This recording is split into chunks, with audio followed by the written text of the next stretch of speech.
Hello mga kabibig! Welcome back sa ating bagong YouTube channel. Ito ang pinakamaingay ng YouTuber sa balat ng YouTube. Ako si Kabibig, maglabak-labak na tayo with evidence. Nako po, hindi na uurong si VP Sara. Ginalaw na ang baso.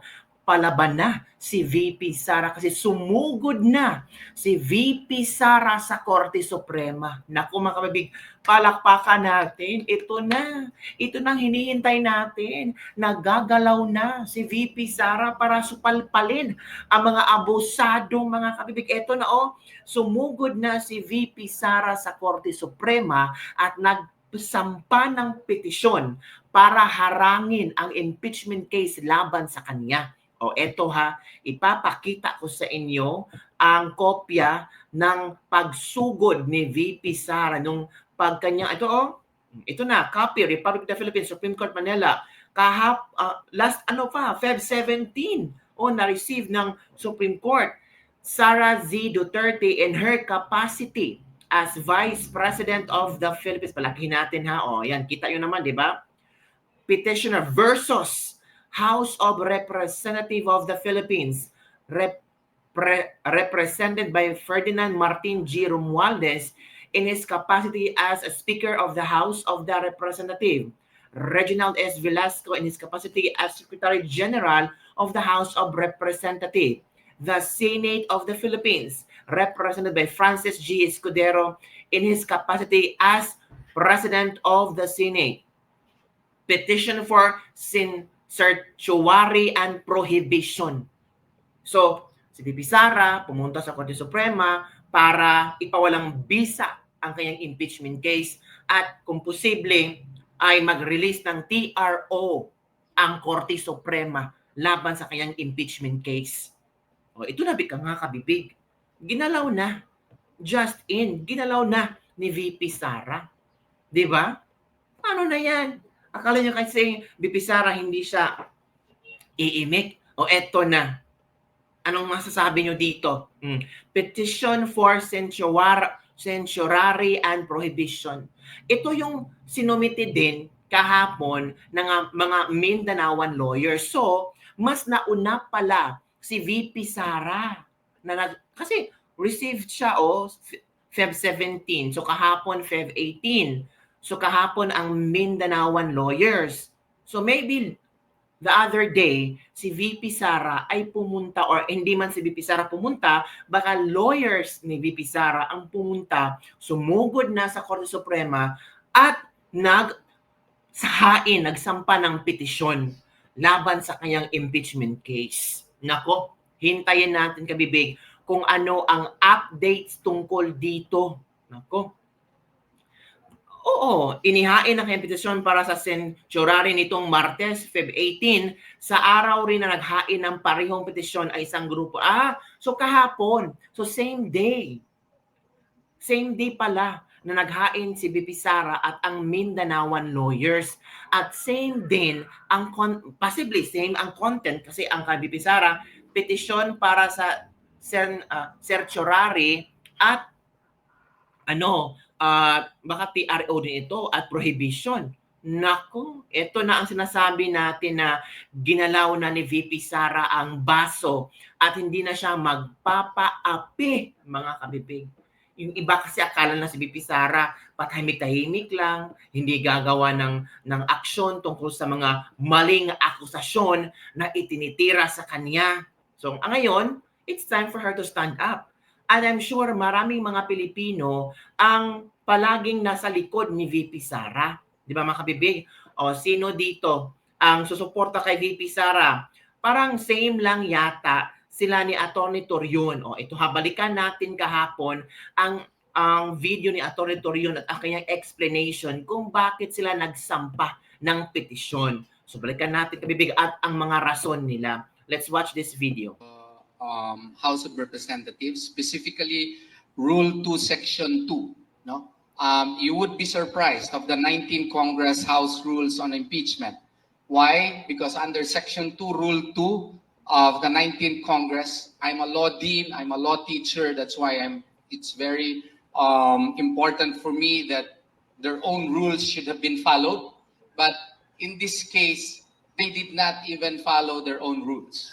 Because in Section 2, mode of initiating impeachment, it reads, impeachment shall be initiated by the filing and subsequent referral to the Committee on Justice of, number one, a verified complaint for impeachment filed by any member of the House of Representatives, or a verified complaint by any citizen upon a resolution of endorsement by any member thereof, or a verified complaint or resolution of impeachment filed by at least 1/3 of all the members of the House. So this means that even if you have 1/3 vote, if you follow their own rules, Rule 2, Section 2, that should have been referred first to the Committee on Justice.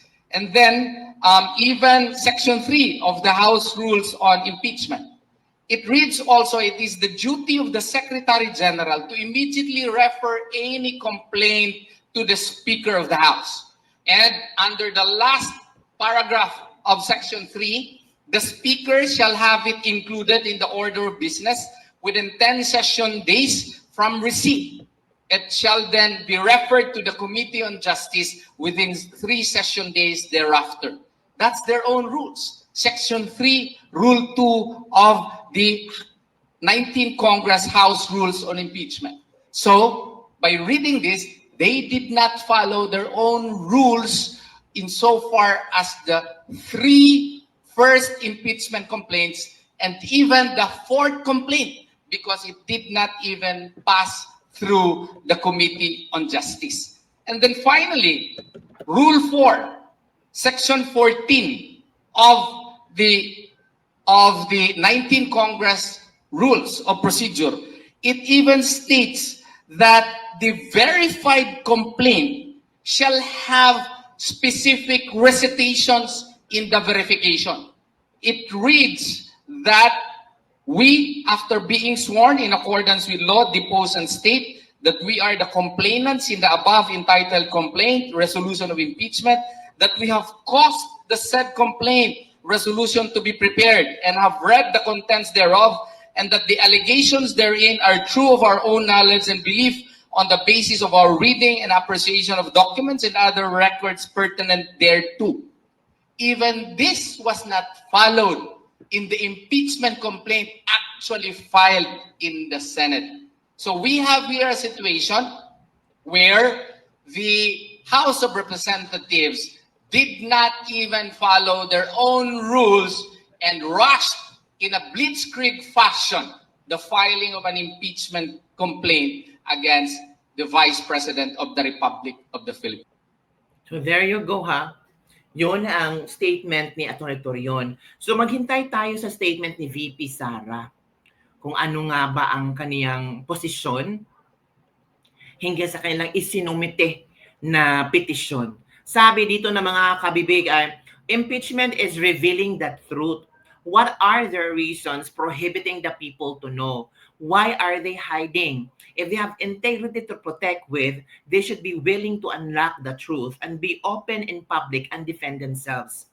Ito pa, let's fight for what is right. I stand by Vice President Sara Duterte. Ito pa mga kabibig, komento ha. That's my president, VP Sara, laban lang. Remember, she's a lawyer. She knows what she's doing. She's a true leader, very genuinely caring about well-being and perspective. She never see herself above others. When she was with BBM, she always put herself in a position where she's the second of everything because she knows how to respect the president. But that was before. Now she's a fighter. She fights for justice and fairness. She has a clear sense of direction and purpose. She inspires us, the true supporters.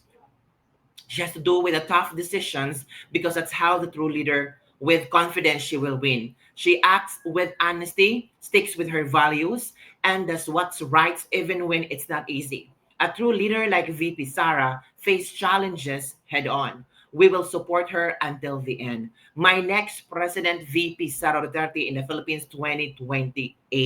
Yun ang ilang komento ng mga netizen. Ito ang aking gusto, yung palaban. Ito pa. Yung presidente natin, kailan kaya siya ma-impeach? Huy, kayo talaga ha. Kung siguro ka na ma-equit ka, that you have the numbers to acquittal, then what are you afraid of? Let the trial begin para magkaalaman na. Oh, the truth shall set you free. Diba? Walang talagang pag-asa umangat ang Pilipinas if ma-impeach si VP Duterte lang ang ating pag-asa para tumaas muli ang GDP ng bansa. O, yun mga kabibig. Yun ang mga ilang komento ng ating mga netizen at makita nyo naman kung in-explain ni Atty. Torion kung bakit sila nagsumite ng petisyon laban sa impeachment case ni VP Sara. This is really, ang tawag dito, parang iba na ngayon kabibig. Daramdaman ko na hindi na magpapalupig. Bisaya kay no, magpalupig, dili na magpa-inday-inday si Inday VP Sara. Baka after niya nagbakasyon sa Japan, nagnilay-nilay siya, parang inabuso na yata yung pagkatao ko. It's time for me to stand up. Ay, Martin Romualdez, Chis Escudero, Reginald Velasco, kayo. Paano na yan? Ano kaya ang maging reaction nila dito?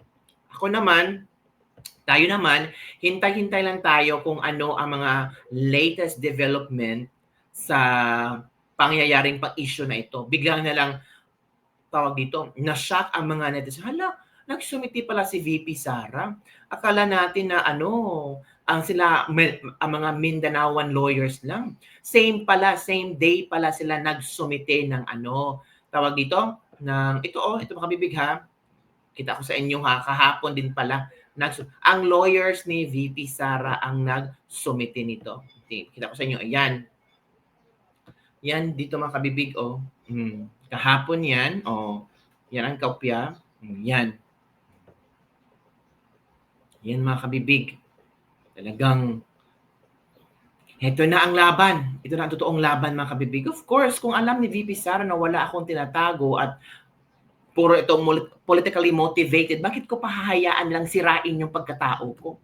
Magpa-impeach kayo, mag-trial ako para sirain yung pagkatao ko. Pinag-iingatan kong pagkatao ko. Noong kailangan nila ako, pinupuntahan ako sa Davao, kung saan ako magpunta, sinusundan nila ako. Ngayon, hindi nila na akong kailangan, nakuha nila yung gusto, ipapa-impeach naman nila ako. Kasi takot sila kung ano ang mabubulgar ko. Yan naman. Posibleng yun ang nasa isip ni VP Sara ngayon ba? Na parang sumobra na yata, below the belt na yung tirahan nila sa akin. So, ginalaw na ang baso ni VP Sara mga kabibig. So, pabor ba kayo sa paghain ni VP Sara? Yung iba kasi sabi niya, ay nako, takot lang yan, ma-impeach. Nako, wag mo nang ipaglaban, Sara. Talagang talo ka na. Pero yung iba naman, very happy. Justice will prevail.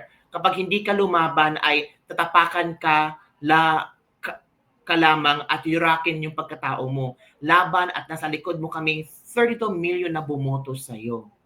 Justice will prevails in the Sara for President. Laban lang VP Sara, nasa likod mo ang milyon-milyon Pilipino, hindi ka namin iiwan. Di ba? Laban VP kami at ang Diyos at kakampi mo. Masyado na tayo niyuyurakan ng gobyernong ito. Panahon na dapat itama na ang lahat na maling ginagawa ng Kongreso natin. Yan ang mga komento ng ating mga netizen na ipalalaban din sa VP Sara. Kayo mga kabibig, ano ang iyong komento tungkol dito? Ako naman, gusto ko na laban si VP Sara. Kung nakikita ng mga lawyers ni VP Sara, sa pag-aaral ng mga lawyers ni VP Sara, may mali sa ng paghain ng impeachment, ng proseso ng impeachment sa Kongreso, dapat natin itamang ito. Dapat natin i-correct sila. Diba? Dapat ibasura ang impeachment na ito. Diba? Kung mabasura ang impeachment this year, next year, ipa-impeach nyo naman ako. Ang malaking tanong kabibig ba, sino kaya ang author na pang-apat na impeachment? Di ba chika-chika nga si Sandro Marcos daw. At chika-chika pa si Garin daw. Pero wala pa, hindi pa nabulgar kung sino talaga ang author ng fourth impeachment case laban kay VP Sara. Nako, maghintay-hintay tayo. I'm sure lalabas din yan ang katotohanan. God saves the Philippines. Diba? Very excellent step and you have a very prestigious law firm handling your case. Good luck. Tama yan. Ipagtanggol mo ang karapatan mo kasi walang magtatanggol kundi ikaw lang din ang dapat ipakita sa mga buwaya kung ano ang nakasaad sa batas. Tama din naman. Kung ano ang nasa batas, yon ang dapat nating i-follow. So yun lang kabibig. Happy ba kayo na talagang lalaban na si VP Sara? Comment down below and don't forget to like, subscribe, and share this video. Bye everyone. See you next time.